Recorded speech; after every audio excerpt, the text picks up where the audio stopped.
it was decimated. They took them all out. It's a brutal, you've got to see this is a brutal, brutal war. That's how the Romans survived for 700 years. Terror. It was a regime. The Roman army was the most professional thing that ever existed, and it knew how to evolve. We'll come on to that later. What this is here, this was the cohort that was garrisoned here. This was the headquarters and the commander's house. When the village opened up again a few years later in 212, when they built the next fort, this was up for grabs, and presumably someone took this big building on for themselves. This probably, the next thing the Romans have given us, this is probably the original Premier Inn. This would more than probably have been used as a hostelry. Barrack rooms, barrack blocks that are still there, probably became tenements for poorer villagers. This is the high street, and I'm going to take you, we're going to look at a shop.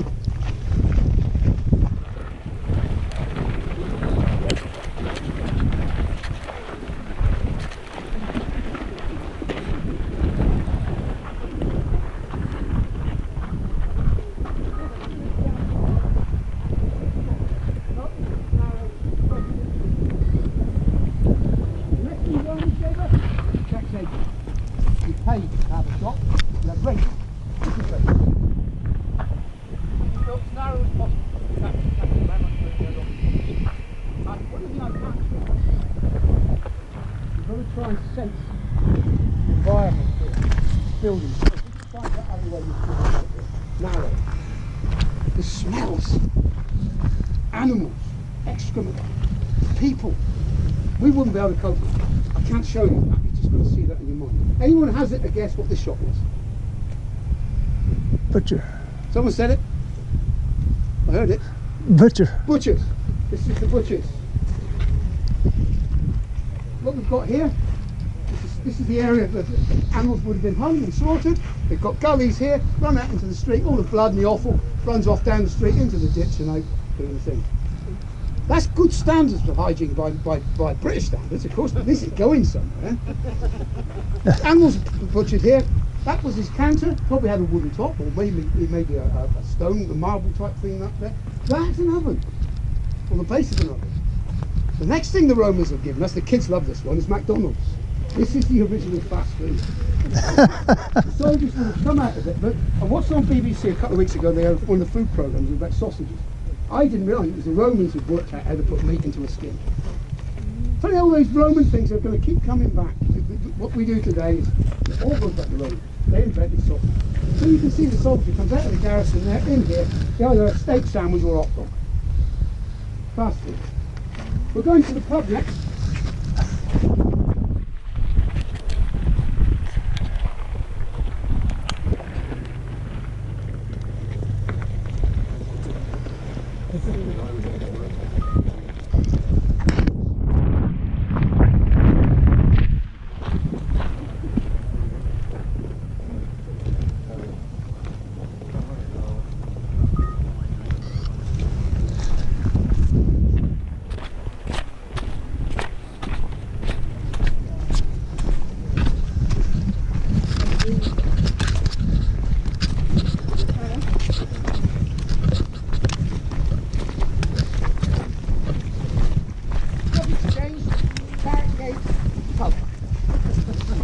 Anywhere you go when there's a soldier, you can come down to the pub and do it. This is the tavern.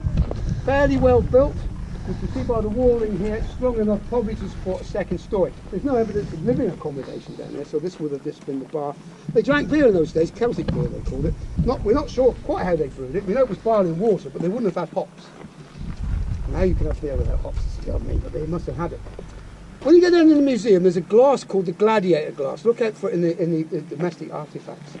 It was found in here in 3 pieces. Now it's not been shattered by someone throwing it, because it would have been shattered. It's got broken. But what makes it more interesting is found in 3 pieces. It was found in 3 different places in the tavern, and at 3 different times by different excavations. You can only surmise why it was like that, but I personally think that a domestic in here has broken someone's favourite glass and secreted bits of it around the building. They found dice in here, they found loaded dice in here. The Romans knew how to cheat. There's coins in here. When you go down to the museum, there's a reasonable coin collection, but bear in mind this is not this is a garrison. Sadly, I don't mention it when we go in there, one of the centurions' houses, they found a complete life savings. So someone's gone out on patrol, died, and no one, you know, his whole life savings has been tucked away in his accommodation. As I said, there's no thing. We think there was a second floor here, probably a wooden second floor on top of a stone building. There's no domestic quarters down here, and we probably think, and I'll leave it to your imagination, that the upper floor consisted of numerous bedrooms. The young people. This is the last one I've tried, but I missed it.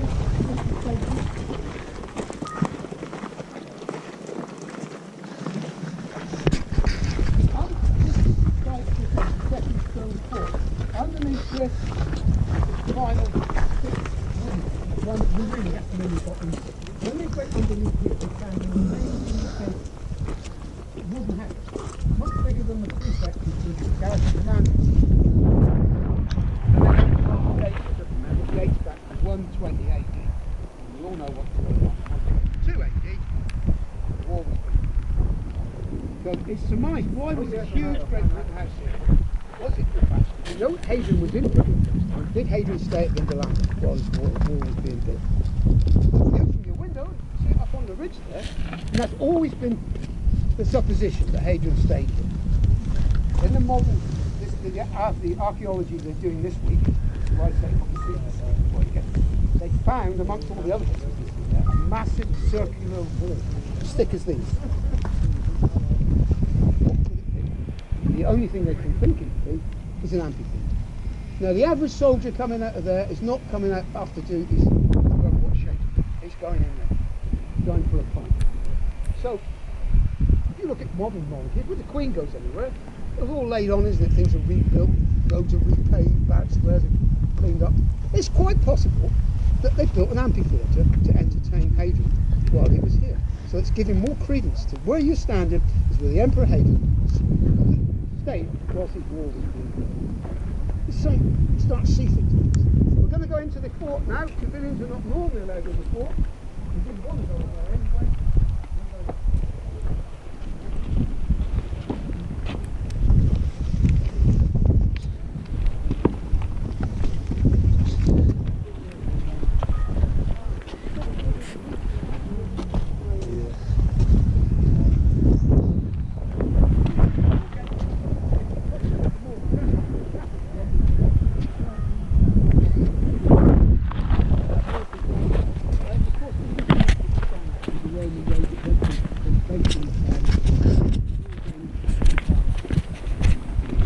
Some get confused with the 318 at the top there, which is very straight. People often think it's a road, but it's not. It's built by General Wayne. General Wayne is the military. He built all the roads that we get high. I'll tell you again, at the time of the Jacobite Revolution. These walls of the fort are 15 foot high, 5 metres high. Walls of the gatehouse are 50 metres high, so 45 foot structure. Not big in today's standards. Things are massive for anyone living in a little mud hut. It's impressive. It's stone now. So these are educational facsimiles over there of how they think it looked. How they think it looked when it was wooden and when it was stone. That's based on forts and walls that are built. Notice the wooden one is lower than the stone one. This is the next things the Romans gave us. Rabbits. It's actually sinking as we speak now. It's full of rabbits. Full of rabbits. That's another thing we thank the Romans. Mind the Australians don't take them there. So you wouldn't have come in here as a civilian. You'd have had 2 centuries on duty here, if not more. Probably with war dogs, great big mastiffs. Not a pleasant place to come. We're in a military museum. Those gates were open. Vexillation of trooper soldiers would come up the road, people die. They don't stop. This is where I let you into my little secret. I was a centurion. I know someone. Yeah, look, here we go. The Roman legions built these forts in the wall. They didn't garrison it. I'll come on to that in a second. But every Roman legionnaire was French. Wherever the Romans went, they built as they went. And every night when they stopped, they built forts. They'd literally go in, everyone would go and cut a tree down and they'd build it. That's what they did. Combat engineers. Well, I used to be warrant officer in the Royal Engineers.